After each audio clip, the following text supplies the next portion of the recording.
Hello everyone, welcome to Nirnay IAS.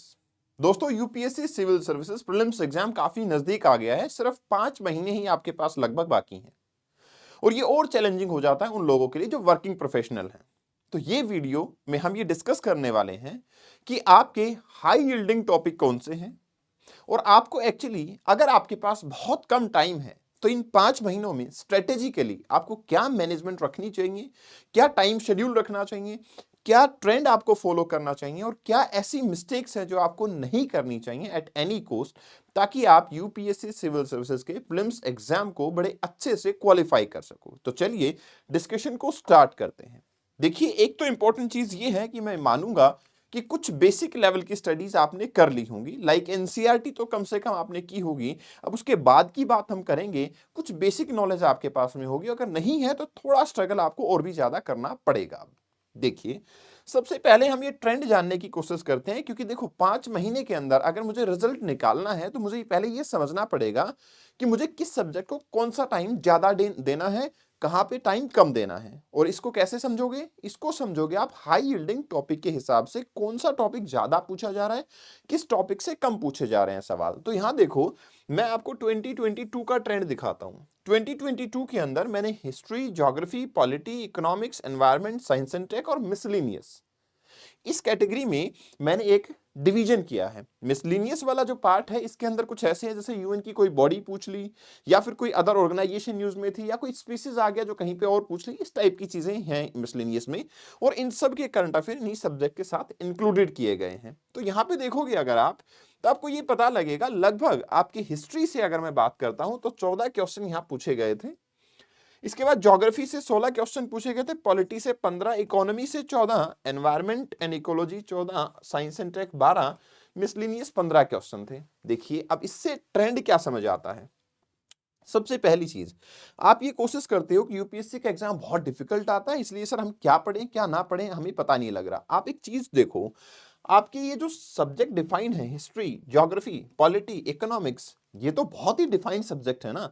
लेकिन आप इनका वेटेज देखिए, आप वेटेज देखोगे तो आपको पता लगेगा 14, 16, 15 एंड 14। तो लगभग कितना हो गया ये आपके चारों सब्जेक्ट मिला के आपके 60 क्वेश्चंस कवर हो रहे हैं। 60 क्वेश्चंस कवर हो रहे हैं। ये 2022 का ट्रेंड था। ऐसे ही अगर मैं 2023 के अंदर बात करूं सेम थीम के बेसिस पे, तो हिस्ट्री 13, ज्योग्राफी 16, पॉलिटी 12, इकोनॉमी 14।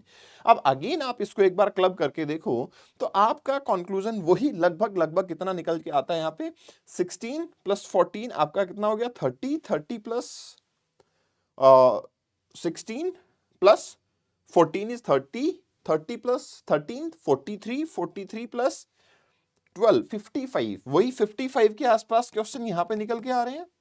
2024 का ट्रेंड देखिए, 2024 के ट्रेंड में आपको पता लगता है देन 12 देन 18, ये मिलके 30 बना रहे हैं, देन यहाँ पे मिलके 45 हो गया और यहाँ मिलके फिर से 59 हो गया।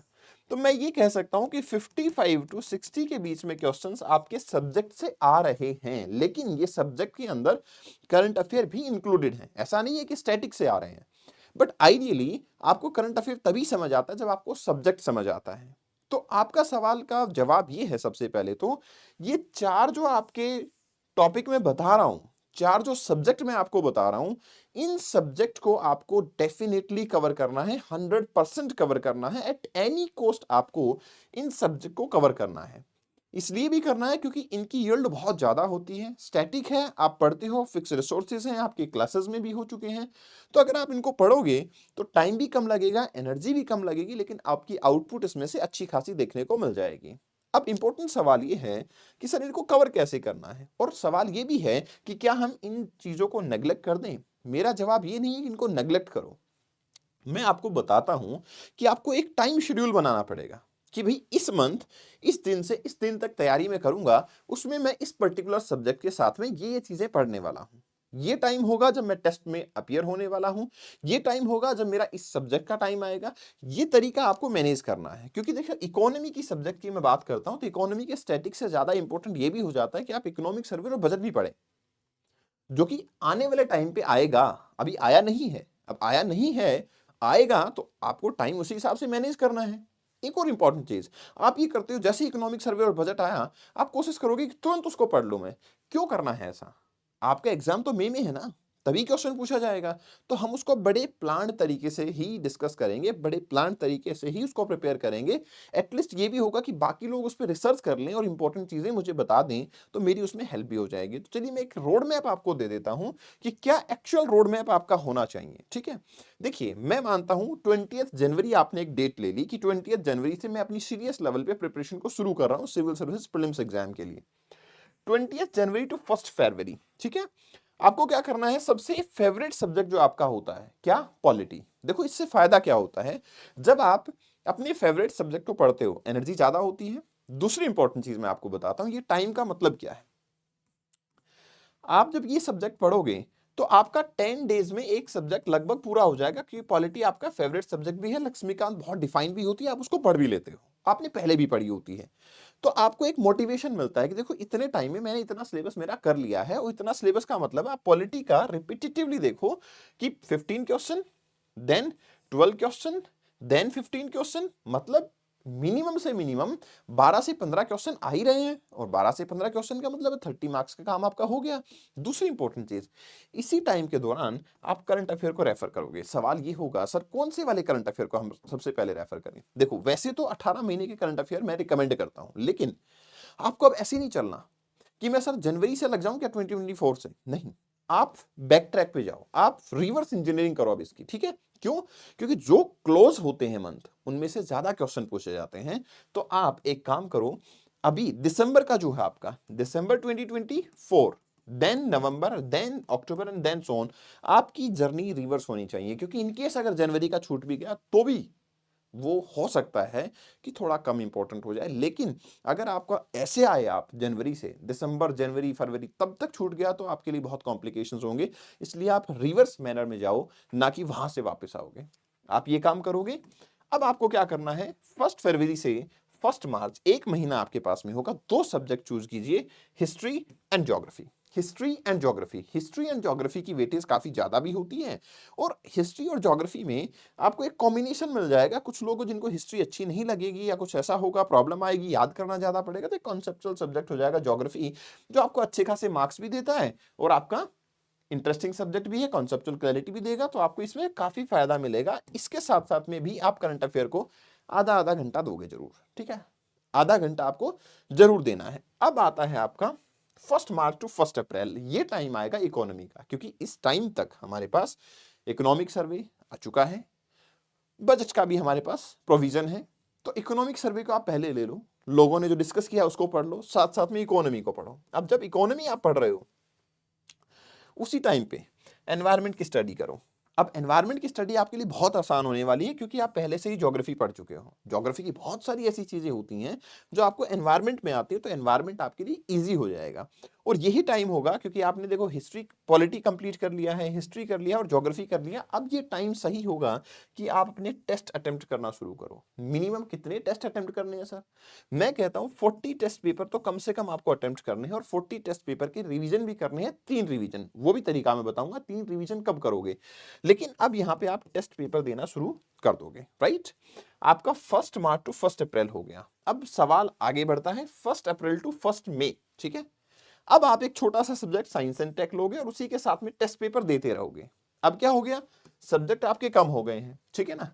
सब्जेक्ट आपके कम हो गए हैं, तो आप ये जो पहले वाले टेस्ट दिए थे इनको रिवाइज करोगे, और नए टेस्ट पेपर भी देते रहोगे। एक और कोशिश आपको क्या करनी है, जो भी आप टेस्ट पेपर दो, क्योंकि because you are working professional, तो ठीक है आप अपने ऑफिस में होते हो, आप आइडियली ट्राई करो कि जो संडे और सैटरडे के टेस्ट होंगे ना, उनको आप उसी शेड्यूल, उसी ड्यूरेशन में दो जिस ड्यूरेशन में आपका टेस्ट पेपर होता है। आइडियली 9:30 टू 11:30 और 2:30 टू 4:30, इसी ड्यूरेशन के अंदर आपको अपने टेस्ट पेपर देने हैं। अब सवाल होगा कि सर हमारा सी सेट तो रह गया, सी सेट के साथ में क्या करना है?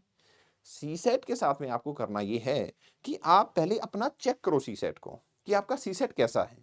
कैसे चेक करोगे? आप टेस्ट दो, आप टेस्ट में अपियर हो जाओ, और टेस्ट में अपियर होने के बाद आपको पता लगेगा आपका सी सेट। अगर आपने 4 से 5 previous year question paper apply किए, ठीक है, और आपने ये देखा कि सी सेट में मेरे हैंडसम मार्क्स आ जाते हैं, मैं कट ऑफ को आराम से पास कर रहा हूँ, 80-90 मार्क्स आ रहे हैं मेरे, तो आप सेफ जोन में, कोई दिक्कत नहीं है। अगर नहीं आ रहे हैं, तो फिर आप इस मंथ में, जब आपने इकोनॉमी शुरू की है, इस मंथ में सी सेट की प्रैक्टिस को भी काफी ज्यादा तवज्जो दोगे, क्योंकि वो इंपॉर्टेंट है। अब इस जर्नी के दौरान आपको कुछ चीजें ध्यान रखनी है। हाँ, एक और चीज मैं कहना चाहूंगा, अगर आपको जानना है कि सर पॉलिटी में भी स्पेसिफिकली कौन से टॉपिक पढ़ें, ज्योग्राफी में भी अगर आप बता सकते हो कि कौन से टॉपिक पढ़ें, हिस्ट्री में बता दो हमें कौन से टॉपिक हाई यील्डिंग है कि एटलीस्ट वो तो अवॉइड नहीं करने, तो आप कमेंट सेक्शन में बता देना। I will definitely make one more video जिसमें हम आपको सब्जेक्ट वाइज ही बता दूंगा कि देखो ये वाले रिपीटेटिव है, इसको तो आप जरूर पढ़ो, इसको किसी भी कॉस्ट पे आप छोड़ोगे नहीं, ठीक है ना, वो मैं बता दूंगा। चलिए अब आपको कुछ चीजें मैं बताना चाहता हूं, 5 पॉइंट एजेंडा में यहां पे डिस्कस करना चाहता हूं आपके साथ। दैट इज, पहली चीज, आपको अगर ये लग रहा है ना कि सर क्या मैं सिर्फ अपने सिलेबस को पूरा कर लूं, 3 बार 2 बार रिवाइज कर लूं चल जाएगा, टेस्ट ना दूं, तो आप बहुत गलत सोच रहे हो। नहीं चलेगा। आप मान के चलना कि आपको काफी बड़ी प्रॉब्लम आ जाएगी, क्योंकि practice makes a man perfect, without practice possible नहीं हो पाएगा। You can't skip the practice किसी भी कॉस्ट पे। दूसरी चीज, अगर आपको ये लग रहा है कि सर टेस्ट पेपर मैंने एक बार अटेम्प्ट कर लिए, अब दोबारा रिवाइज करने का क्या फायदा, वो तो आंसर मुझे पता है। आंसर आपको पता है, अब अपने आप के अपने माइंड में एक क्यूरियोसिटी रखो, व्हाई, क्यों है ऐसा, ऐसा हुआ तो क्यों हुआ, ये आपको आंसर आइडेंटिफाई करने हैं, और आपको हर ऑप्शन को समझना है कि ये ऑप्शन आंसर क्यों नहीं आया। तो रिवीजन टेस्ट पेपर का जरूर करना है, ऐसा मत सोचना कि एक बार दे दिया टेस्ट और खराब हो गया। नेक्स्ट इंपॉर्टेंट थिंग, आपके एग्जाम टाइम पे अगर टेस्ट दे सकते हो आप, तो आपके लिए बहुत ही बेहतरीन होगा। मैं पहले भी बता चुका हूं 9:30 टू 11:30, क्योंकि हमारा माइंड जो है उसी हिसाब से वर्क करना शुरू कर देता है। एंड आइडियली आपका 2:30 to 4:30 that should be the time, इसी के हिसाब से आपको काम करना चाहिए। Next important thing is, C SAT को मत भूलना, किसी भी कोर्स पे मत भूलना। अगर आपको लगता है you are someone who is from engineering background और मेरे लिए तो मैनेजेबल है, मैं कर लूंगा मैनेज, तो आप नहीं कर पाओगे। आप मान के चलो पहले टेस्ट कर लो, अगर आप कर ही लोगे तो क्या जा रहा है 4-5 टेस्ट देने में, टेस्ट दे दो, चेक कर लो, अगर आपका स्कोर 80+90 टाइप आ रहा है तो कोई दिक्कत नहीं है। और अगर प्रॉब्लम आ रही है तो फिर आप अपनी इसकी तैयारी पे भी जुट जाओ। और पीवाईक्यूज, आप सोचेंगे कि सर टेस्ट तो दे दिए, पीवाईक्यूज का क्या फायदा है। देखिए कई बार पीवाईक्यूज के जो ऑप्शंस होते हैं ना, वो अगली बार क्वेश्चन बन के आ जाते हैं, उससे इवन आपको टॉपिक भी समझ आता है, उससे इवन आपको ये भी समझ आता है कि सिविल सर्विसेज के प्रीलिम्स एग्जाम में सारे क्वेश्चन अटेम्प्ट करने के नहीं होते, कुछ क्वेश्चन अटेम्प्ट के होते हैं, कुछ क्वेश्चन छोड़ने के भी होते हैं। पीवाईक्यूज को अटेम्प्ट करके ही समझ आएगा, पेपर को देख के ही समझ आएगा आपको कि कौन से क्वेश्चन छोड़ने हैं। इसलिए अपनी माइंड में ये भी मेकअप करके जाना कि सारे क्वेश्चन आपके करने के नहीं होंगे, ठीक है ना। आपको सिर्फ स्कोर लेकर आना। आप लास्ट ईयर की कट ऑफ 82 देखो यार, तो मैं ये नहीं कह रहा कि आप हम संत महात्मा बन जाएंगे और हमें पता लग जाएगा कट ऑफ ये जाने वाली, लेकिन हम 130-40 तो टारगेट नहीं करेंगे ना, हम 100 टारगेट कर लेंगे। 100 टारगेट करने में हमें सारे क्वेश्चन अटेम्प्ट नहीं करने हैं, एट एनी कॉस्ट नहीं करने हैं। तो आप ये चीज फॉलो करो। और अगर आपको चाहिए टॉपिक तो मैं आपको कमेंट सेक्शन में बता देना मेरे को, मैं आपको बता दूंगा कि इस सब्जेक्ट के ये टॉपिक तो किसी भी कॉस्ट पे इग्नोर मत करना। इस सेशन की पीडीएफ डाउनलोड करनी है, यहां से कर लो।